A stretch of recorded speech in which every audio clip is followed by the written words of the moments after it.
Assalamualaikum warahmatullahi wabarakatuh. Perkenalkan, nama saya Dinti Destrika dengan NIM C1B023040. Pada kesempatan ini saya akan mempresentasikan tugas individu saya, yaitu Sistem Manajemen Kinerja pada mata kuliah Manajemen Kinerja yang diampu oleh Ibu Dr. Sri Rosita SEMM.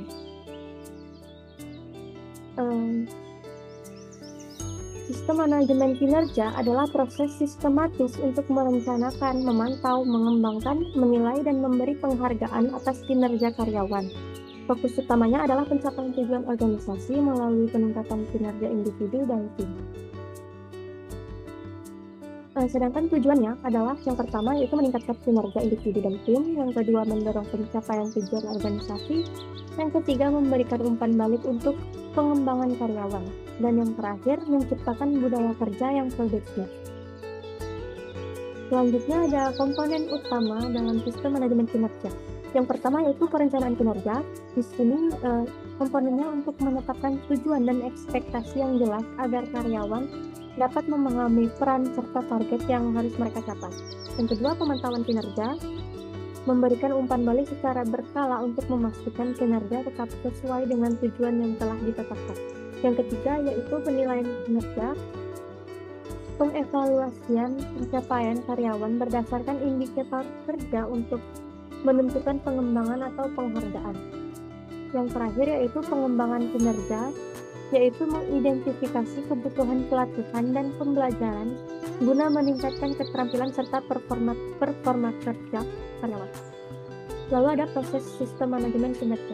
Dalam sistem manajemen kinerja terdapat 5 proses utama, yaitu dimulai dari perencanaan kinerja, di mana target dan strategi ditetapkan. Selanjutnya pemantauan kinerja dilakukan untuk memastikan perkembangan sesuai dengan rencana.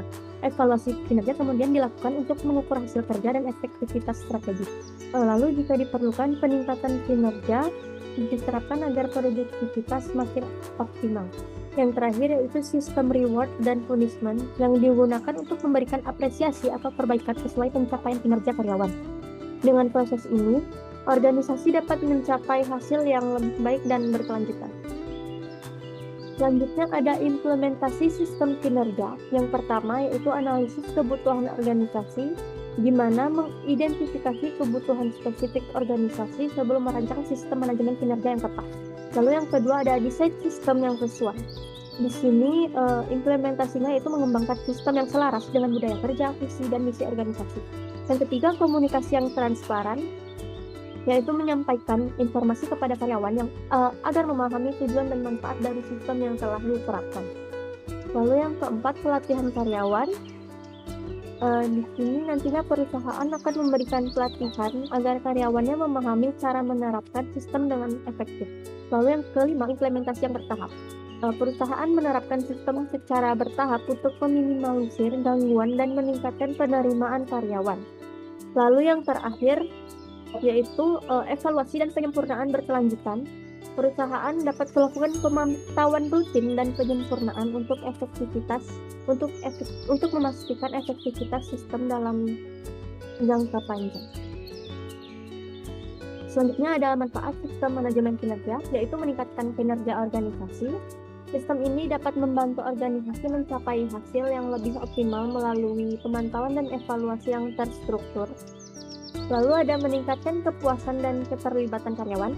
Jadi dengan adanya sistem yang jelas, karyawan akan merasa lebih dihargai dan termotivasi untuk berkontribusi secara maksimal. Lalu yang ketiga, memperkuat kemampuan adaptasi. Jadi organisasi dapat lebih siap menghadapi perubahan lingkungan bisnis dengan strategi kerja yang fleksibel. Lalu ada pengambilan keputusan yang lebih baik. Data kinerja yang akurat dan objektif memungkinkan manajemen dapat membuat keputusan yang lebih tepat dan berbasis fakta. Lalu yang terakhir, pengoptimalan sumber daya dan mengurangi biaya. Dengan evaluasi yang efektif, organisasi dapat mengurangi pemborosan dan meningkatkan efisiensi operasionalnya.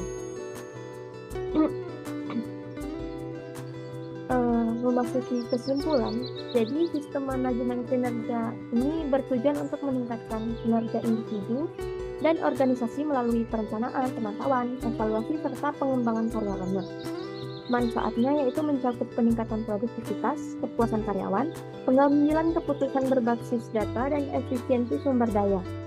Implementasinya memerlukan analisis kebutuhan, komunikasi yang jelas, pelatihan, serta evaluasi berkelanjutan agar sistem tetap optimal. Sekian materi yang dapat saya sampaikan. Untuk lebih kurangnya, saya mohon maaf. Saya ucapkan terima kasih. Wassalamualaikum warahmatullahi wabarakatuh.